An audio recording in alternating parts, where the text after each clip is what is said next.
जीवन क्षणभंगुर है, आत्मा अजर अमर है। इस भौतिक तत्व से बने शरीर में जीवन आत्मा से है और मृत्यु उस अवस्था का नाम है जब इस भौतिक शरीर से आत्मा निकल जाती है। ऐसी ही मान्यताएं भारतीय समाजों और अन्य समाजों में आज भी मौजूद हैं।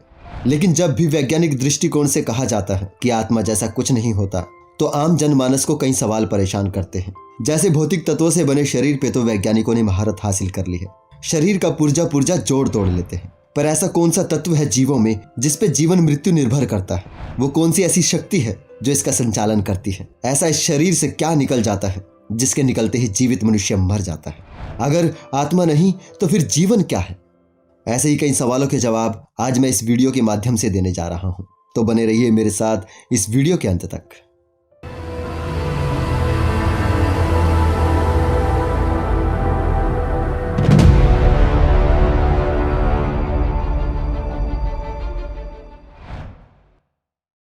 जिस समय इस पृथ्वी पर एक कोशिकीय जीव के रूप में जीवन की शुरुआत हुई थी, उसी समय जीवों में कुछ गुणों का भी जन्म हुआ था। जीने के लिए भोजन, अपनी संख्या बढ़ाने के लिए प्रजनन और जीवन खो देने का डर, जो आत्मरक्षा का भाव पैदा करता है। जो जीव इन गुणों को आगे बढ़ा पाए वही जीव इस पृथ्वी पर जिए, और जिनमें ये गुण खत्म हुए वो जीव इस पृथ्वी से विलुप्त हो गए। यह जीवन को बचाने की प्रवृत्ति क्रम विकास में मानव तक पहुंचने पर मरने के प्रति भय के रूप में स्थापित हुई। मृत्यु जीवन के लिए कोई छोटी या बड़ी समस्या भर नहीं है, बल्कि यह जीवन को पूरी तरह खारिज करने की घटना है। इसलिए पूरी तरह से खत्म हो जाने का विचार हमारे मन में भयंकर खलबली मचा देता है। लेकिन लाख कोशिशों के बावजूद भी कोई मृत्यु को टाल नहीं पाया। तो इस डर से बचने के लिए मनुष्य ने एक बेहद खूबसूरत अवधारणा आत्मा को गढ़ लिया, जो उसे ये एहसास दिलाए कि हम मरकर फिर से जन्म लेंगे, फिर से कहीं ना कहीं होंगे। और इस ख्याल को स्थापित करने में जिस मानवीय गुण ने हमारा साथ दिया था, वो गुण हमें एवोल्यूशन के क्रम में मिला था, जिसे हम कॉन्शियसनेस यानी चेतना कहते हैं। यही चेतना, विचार या बोध आदि गुणों के लिए एक सामान्य नाम है। हम सिर्फ हाथ पैर, आंख नाक, पेट छाती आदि नहीं है, बल्कि इस सब के अंदर कुछ रहता है। ऐसा विचार हमें चेतना की वजह से मिलता है। इसी से ही प्राचीन मानव के विचार में आत्मा की परिकल्पना आई। फिर धीरे धीरे मानव सभ्यताओं में धर्मों का जन्म हुआ। तब इसी आत्मा की परिकल्पना ने धर्म के अंदर और भी ठोस रूप ले लिया। सभी सभ्यताओं के सामाजिक और पुरोहित लोगों ने मिलकर आत्मा के बारे में अनेक विचारों को जन्म दिया, और इस पर भारत में जो समझ पैदा हुई वो ये थी कि आत्मा परमात्मा का ही एक छोटा हिस्सा है, जो अलग अलग योनियों में पुनर्जन्म लेता है, और जब पाप और पुण्य बराबर हो जाते हैं तो वापस परमात्मा में मिल जाता है, जिसे धर्म की भाषा में मोक्ष प्राप्त करना कहते हैं। लेकिन जीव विज्ञान आत्मा की इस अवधारणा को नहीं मानता और भूत प्रेत, चुड़ैल डायन इस तरह की सभी कल्पनाओं को खारिज करता है। जीव विज्ञान के अनुसार जीवन कोई वस्तु, शक्ति या ऊर्जा नहीं है, बल्कि यह कुछ गुणों के समूह का सामान्य नाम है, जैसे metabolism, reproduction, responsiveness, growth, adoption आदि। अभी तक हम जितना जानते हैं उसके अनुसार ये गुण कॉम्प्लेक्स कार्बन कंपाउंड के मिलन से सामने आते हैं, जिन्हें सेल यानी कोशिका के नाम से जाना जाता है। अपनी सहज प्रवृत्ति की वजह से यदि ये कोशिकाएं एक दूसरे के साथ सहयोग में आती हैं और किसी वातावरण में साथ रहती हैं, तो वे एक संगठन बनाती हैं, जिसे हम जीव कहते हैं। जब ज्यादा से ज्यादा कोशिकाएं एक दूसरे के सहयोग में आती हैं और जटिल संगठन का निर्माण करती हैं, तो हमें दूसरे जीव प्राप्त होते हैं, जैसे कि कीड़े मकोड़े, सरीसृप, मछली, स्तनधारी और मनुष्य। विकास के क्रम में हर पड़ाव पर जीवों में कुछ नए गुणों की वृद्धि हुई। इसी विकास क्रम में मिले एक गुण चेतना ने यह सवाल किया कि जीवों में जीवन क्या है, और तब इसी चेतना ने उसके टेम्परेरी समाधान दिए कि जीवन आत्मा की वजह से है, और जब आत्मा निकल जाती है तो व्यक्ति मर जाता है। बहुत पहले विश्व की बहुत सी सभ्यताओं में यह विश्वास था कि आत्मा हृदय के अंदर रहती है। उदाहरण के लिए भारत में महानारायण उपनिषद और चरक संहिता में यही बात कही गई है। लेकिन जब 1949 में डॉक्टर जेम्स डी हार्डी ने अपने एक रोगी के हृदय के स्थान पर एक चिंपांजी के हृदय का प्रत्यारोपण किया था, जो कि चिकित्सा विज्ञान में पहला हृदय प्रत्यारोपण था, और उसके बाद 1967 में क्रिस्टियन बर्नार्ड ने एक रोगी के हृदय के स्थान पर एक दूसरे मनुष्य के हृदय का प्रत्यारोपण किया था, तब हृदय में आत्मा के उपस्थित होने के विश्वास को बड़ा धक्का लगा था। हृदय में आत्मा के वास की अवधारणा टूटी तो आत्मा के सारे शरीर में व्याप्त होने की अवधारणा आगे आई। आत्मा का वास पूरे शरीर में कहें तो भी ये धारणा गलत ही साबित होती है। मानव शरीर में लगभग 37 लाख करोड़ कोशिकाएं होती हैं। खरबों कोशिकाएं जन्मती मरती हैं। हर कोशिका में जीवन है और मानव इन्हीं कोशिकाओं का एक समूह है। अगर आत्मा कोशिकाओं में है तो मृत्यु के बाद शरीर के अंगों की कोशिकाएं अलग अलग अंतराल पर मरती हैं। इस देरी के कारण ही मृत्यु के बाद अंगदान संभव है। अगर हम अपनी आंख दान करें तो आंख की कोशिकाएं वर्षों तक जीवित रहेंगी। तब यहाँ बड़ी कंफ्यूजन खड़ी होगी, आत्मा तब किस शरीर में होगी। और इसी तरह अगर कोई कहे कि आत्मा का स्थान मस्तिष्क में है तो भी ये गलती होगा, क्योंकि मस्तिष्क के मरने के बाद बहुत से ऑर्गन जीवित रहते हैं, उनमें भी जीवन रहता है। अगर आत्मा से ही जीवन है तो मस्तिष्क के मरते ही यानी आत्मा के निकलते ही पूरे शरीर से जीवन समाप्त हो जाना चाहिए।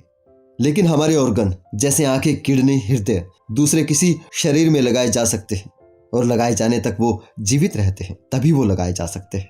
अगर आत्मा के निकलते ही जीवन समाप्त हो जाता तो ये कैसे संभव होता। जिस समय ये अवधारणाएं गढ़ी गई तब किसी को पता नहीं था कि शरीर के हर एक अंग का प्राणांत अलग समय पर होता है। वैज्ञानिक पूरे मानव शरीर का बारीकी से निरीक्षण कर चुके हैं, उन्हें आज तक आत्मा जैसा कुछ नहीं मिला। यहां तक भी बड़ा सवाल अभी बाकी है, अगर आत्मा नहीं तो फिर मृत्यु क्या है। इतना तो हम सभी जानते हैं कि हमारे पूरे शरीर को कंट्रोल हमारा मस्तिष्क यानी हमारा ब्रेन करता है। ब्रेन के कई हिस्से अलग अलग कामों के लिए बने हैं। ब्रेन के दूसरे हिस्से शरीर की बहुत सी चीजों को संचालित करते हैं, जैसे बोलने की शक्ति, दृष्टि, सुनने की शक्ति, चलने की शक्ति, सोचने की शक्ति, बुद्धिमत्ता, मनोभाव आदि। ब्रेन का सबसे नीचे का हिस्सा जिसे ब्रेन स्टेम कहते हैं वह बहुत ही आधारभूत क्रियाएं संपादित करता है, जैसे हृदय की गति, सांस लेने की प्रक्रिया, रक्तचाप आदि। हमारे शरीर के बाकी हिस्सों से ज्यादा ऑक्सीजन की जरूरत ब्रेन को रहती है, जो ब्लड के जरिए उस तक निरंतर पहुंचती रहनी चाहिए। किसी कारण पहुंचे आघात की वजह से अगर सांस रुक जाती है तो हृदय धड़कना बंद कर देता है, रक्त प्रवाह बंद हो जाता है, ब्रेन तक ब्लड के जरिए ऑक्सीजन नहीं पहुंच पाती। तब एक एक करके प्रत्येक ऑर्गन काम करना बंद कर देते हैं। अगर किसी को ब्रेन स्ट्रोक होता है 2 से 3 मिनट के अंदर ही ब्रेन की वो कोशिकाएं मर जाएंगी जहां रक्त प्रवाह रुक गया था। अगर किसी को अल्जाइमर रोग हो जाए तो उसके ब्रेन की कोशिकाएं एक एक कर बनने लगेगी और पूरा ब्रेन धीरे धीरे मर जाएगा। तब सिर्फ ब्रेन स्टेम जीवित रहेगा, लेकिन फिर भी वो व्यक्ति जीवित होगा, लेकिन सिर्फ एक वनस्पति की तरह। सांस का रुकना या हृदय की गति का रुकना मृत्यु का कारण तो बन सकते हैं, लेकिन मृत्यु नहीं। इस अवस्था से बाहर निकला जा सकता है, लेकिन अगर ब्रेन स्टेम काम करना बंद करते तो फिर उसे वापस स्टार्ट नहीं कर सकते। मेडिकल साइंस में मनुष्य की मृत्यु उसके ब्रेन स्टेम की मृत्यु है। अगर ब्रेन स्टेम मर जाता है तो फिर भी दूसरे ऑर्गन्स को मशीनों की सहायता से कुछ दिन तक जीवित रखा भी जाए तो भी मनुष्य मृत ही है। ज्यादा से ज्यादा हम जीवित ऑर्गन का दान किसी और जीवित जरूरतमंद व्यक्ति को कर सकते हैं। यहाँ पर यह बात ध्यान देने वाली है कि हमें आत्मा का बोध ब्रेन स्टेम की वजह से नहीं है। अल्जाइमर रोग के आखिरी पड़ाव में ब्रेन स्टेम को छोड़कर सभी ब्रेन कोशिकाएं मर जाती हैं। हमारे शरीर में जो भी ऑटोमेटेड तरीके से होता है, जैसे सोते हुए सांस का चलना, पाचन क्रिया, दिल का धड़कना, ये कुछ जरूरी काम ब्रेन स्टेम ही करता है। लेकिन हमारे भाव, विचार और बोध ब्रेन के दूसरे हिस्से की वजह से होते हैं। ब्रेन स्टेम का इसमें कोई कार्य नहीं होता। हमें जो आत्मा का बोध यानी मैं की भावना है, सेरिब्रम और सेरिबेलम ब्रेन की वजह से है, न कि ब्रेन स्टेम की वजह से। अगर बाकी के ब्रेन की कोशिकाएं नष्ट हो जाती हैं और सिर्फ ब्रेन स्टेम जीवित है, उस स्थिति में आत्मा का बोध ही नहीं होगा। उसमें तब मैं की भावना ही नहीं होगी। वो व्यक्ति तब आत्मा के बोध के बिना भी जीवित है, जैसे कोई वनस्पति या अल्जाइमर रोगी। इससे ये सिद्ध होता है आत्मा सिर्फ एक विचार है, इसके अलावा कुछ नहीं। परंतु अभी भी एक और बड़ा सवाल बाकी है। अगर हम किसी रोग या दुर्घटना में नहीं मरते तो वृद्ध अवस्था में मृत्यु हो जाती है, लेकिन क्यों? 1962 में लियोनार्ड हेफलिक ने एक खोज की, मानव शरीर की कोशिकाएं अधिकतम 40 से 60 गुना तक विभाजित हो सकती हैं, जिसे हेफलिक लिमिट कहते हैं। जब हम बच्चे होते हैं तो कोशिका विभाजन की दर काफी ऊंची होती है, फिर समय के साथ यह दर काफी धीमी हो जाती है। कोशिका विभाजन कोशिका के नाभिक में पाए जाने वाले डीएनए द्वारा होता है, जो अपनी एक कॉपी तैयार करता है, और डीएनए के सिरे पर टेलोमेर होता है, जो हेफलिक लिमिट निर्धारित करता है। हर विभाजन के बाद टेलोमेर कुछ छोटा होता जाता है। टेलोमेर दरअसल अनियंत्रित कोशिका विभाजन को रोकता है।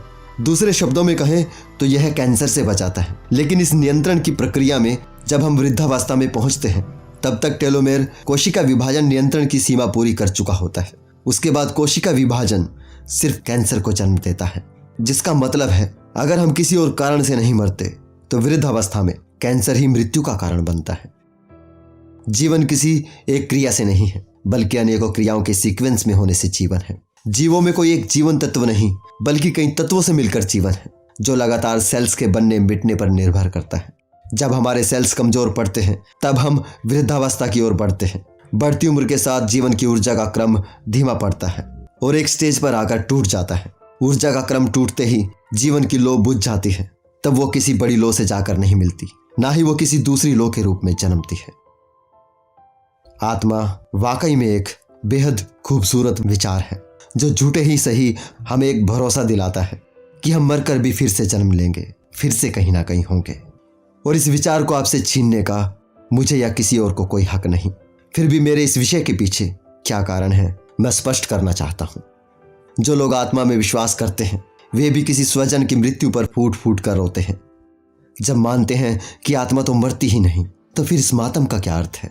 जब लोगों को स्वयं के विश्वासों पर भरोसा नहीं, ये बेकार के विश्वास भी उन्हें कठिन परिस्थितियों में आराम नहीं देते, तो क्यों न वे ऐसे विश्वासों को छोड़कर सच को समझे और उसका सामना करें।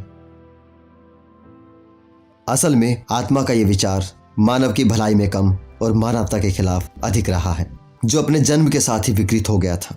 जब आत्मा को लेकर अनुष्ठान शुरू हुए, आत्मा के लिए शांति पाठ होने लगे। खाने पीने की चीजों से लेकर सुख सुविधाओं के साधन अनुष्ठानों के द्वारा आत्माओं के लिए पहुंचाए जाने लगे, और ये सब आज भी चल रहा है। इस अवधारणा का सबसे क्रूरतम रूप मिस्र के इतिहास में दिखता है, जहां राज परिवार के मृत सदस्यों के साथ जिंदा सेवक तक दफना दिए जाते रहे। और भारत में आत्मा के आधार पर ही सती प्रथा के नाम पर भारतीय महिलाएं बरसों तक चलती रहीं। इसी आत्मा के नाम पर ही प्रेत आत्मा, दुष्ट आत्मा, डायन, चुड़ैल, देवी पितर अनेकों अंधविश्वास खड़े हुए हैं, जिसका असर आज 21वीं सदी में भी भारत में देखा जाता है। आज भी कई जगह से खबरें मिल जाती हैं कि डायन कहकर किसी महिला को मार दिया गया है, किसी पर प्रेत का साया बताकर मार दिया गया है। आत्मा की इस अवधारणा पर ही धार्मिक किताबों से तैयार किए उन्मादी मृत्यु के बाद के जीवन की आशा पर और जन्नत के लालच में लोगों को मारते हैं। आत्मा के आधार पर ही धार्मिक किताबें हत्या को उचित ठहराती हैं। फिर चाहे वो किताबें कितनी भी सम्माननीय क्यों ना हो, उन पर सवाल करना पड़ता है। आप किसी भी अंधविश्वास से लेकर उग्रवाद तक की जड़ में पहुंचने की कोशिश करेंगे तो आप इसी आत्मा की अवधारणा को खड़ा पाएंगे। इसलिए अब समय आ गया है, अगर हम किसी नए पंथ या संस्था के नाम पर अंधविश्वास मिटाने की बात करते हैं, तो क्यों ना सबसे पहले इस आत्मा नाम के पेड़ को गिरा दें, जिसके साए में अंधविश्वास पनपते हैं। अगर हम वैज्ञानिक सच को स्वीकार करें और हर मनुष्य को मृत्यु की ओर बढ़ते एक साथी के रूप में देखें, तो सभी से प्रेम करना आसान होगा। जब हम समझे कि मृत्यु के बाद कुछ भी नहीं है, तब मृत्यु के बाद स्वर्ग या नर्क मिलने की आशा या परमात्मा के न्याय की आशा भी नहीं होगी। तब हम इस जीवन के हर पल की कीमत, हर किसी के जीवन की कीमत समझ पाएंगे। तब मनुष्य का मनुष्य से ही नहीं, हर एक जीव से प्रेम करना आसान होगा, और तभी सभी के लिए न्याय की बात अभी इसी जीवन में पृथ्वी पर निष्पक्ष रूप से हो पाएगी। आज के लिए इतना ही। जल्दी ही मिलते हैं अगले एपिसोड में। तब तक के लिए नमस्कार।